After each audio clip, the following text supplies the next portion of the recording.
Hay lugares a los que simplemente no deberíamos ir, puntos en el mapa que han sido borrados por una razón. Esta es la historia de un grupo que ignoró todas las advertencias, entraron en una zona restringida, y algo los siguió a casa. En el corazón de un denso bosque, a kilómetros de la civilización, existe un perímetro olvidado. Oficialmente, es una zona de exclusión por contaminación residual de un antiguo complejo industrial. Carteles oxidados advierten sobre peligros químicos y prohíben el paso, pero los locals cuentan otra historia. Hablan de desapariciones, de luces extrañas en el cielo nocturno y de un silencio tan profundo que duele. El gobierno cercó el área hace décadas y desde entonces nadie, absolutamente nadie, tiene permitido cruzar esa valla. Los guardabosques no patrullan cerca, los aviones evitan sobrevolarla. Es un vacío, un punto muerto en el mundo moderno. Pero para Alex, un explorador urbano obsesionado con los lugares prohibidos, y su equipo, Yamisara, el perímetro era una invitación. Llevaban meses planeando la incursión, estudiando mapas topográficos antiguos y buscando brechas en la seguridad. Su objetivo era simple: llegar al centro de la zona, al edificio principal del complejo abandonado, y documentar lo que encontraran. Creían que las historias eran solo eso, leyendas para mantener alejados a los curiosos. Estaban equivocados. La noche que eligieron era perfecta, sin luna, con una densa capa de nubes que se tragaba la luz de las estrellas. Cortaron una sección de la valla con facilidad. El metal gimió suavemente, un sonido que se perdió en el susurro del viento entre los árboles. Al cruzar, el aire cambió, se volvió más pesado, más frío. El zumbido constante de los insectos del bosque se desvaneció de golpe. Era un silencio antinatural, como si hubieran entrado en una habitación insonorizada.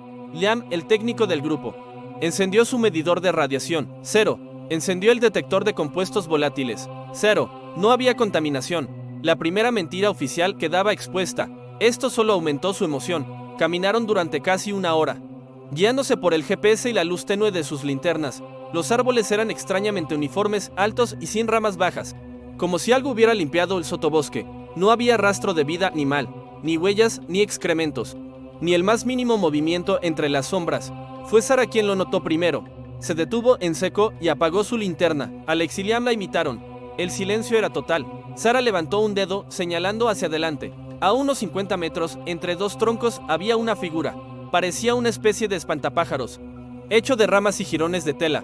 No tenía sentido que estuviera allí. Mientras lo observaban, Liam intentó tomar una foto, pero la cámara no enfocaba. Daba error de enfoque una y otra vez. Se acercaron con cautela. No era un espantapájaros, eran varias prendas de ropa, unidas y colgadas de una rama, como si alguien se hubiera desvestido y hubiera dejado su ropa allí. La tela estaba desgastada, pero no parecía haber estado a la intemperie durante décadas. Siguieron adelante, con una creciente sensación de inquietud. El GPS de Alex comenzó a fallar.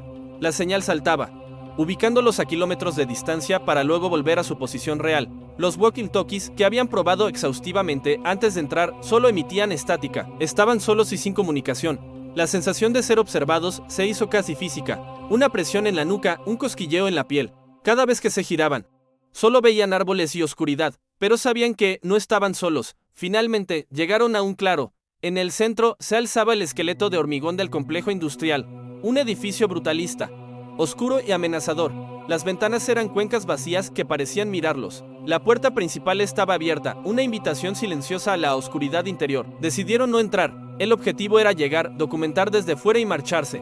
Montaron un trípode y Liam comenzó a grabar con su cámara de visión nocturna. Mientras filmaba la fachada, la cámara captó algo. Un movimiento fugaz en una de las ventanas del tercer piso. No era un animal, ni el viento.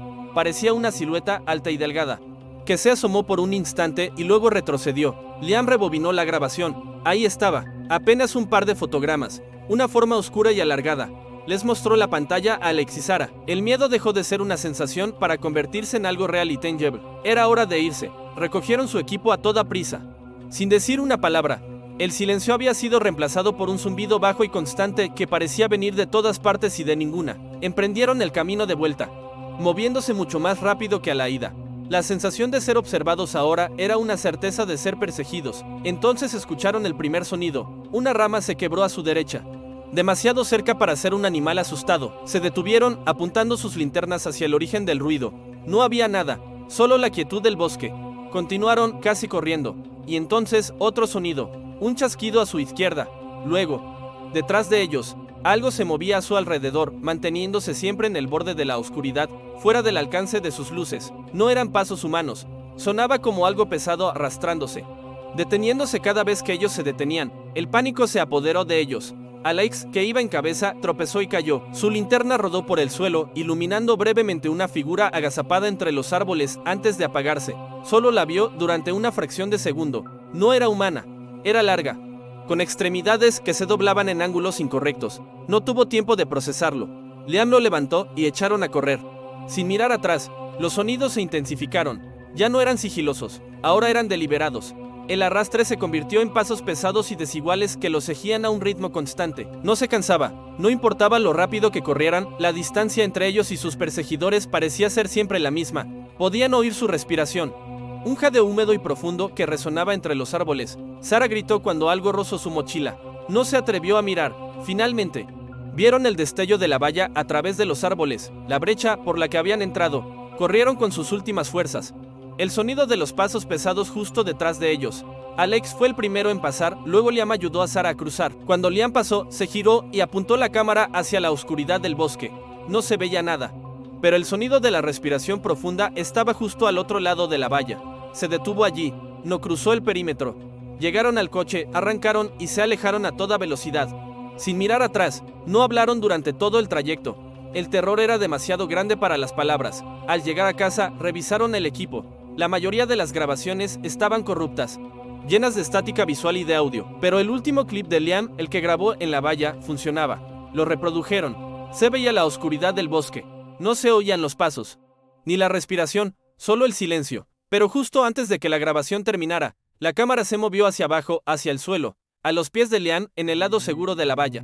Había una huella, no era humana. Era una marca profunda, de 3 dedos largos y delgados, impresa en el barro. Nunca hablaron de lo que pasó esa noche. El video nunca se publicó, pero a veces, en el silencio de la noche, Alex cree escuchar un sonido familiar fuera de su ventana, un arrastre lento, y una respiración profunda y húmeda. La zona de exclusión fue creada para mantener a la gente fuera, pero tal vez, solo tal vez, su verdadero propósito era mantener algo dentro.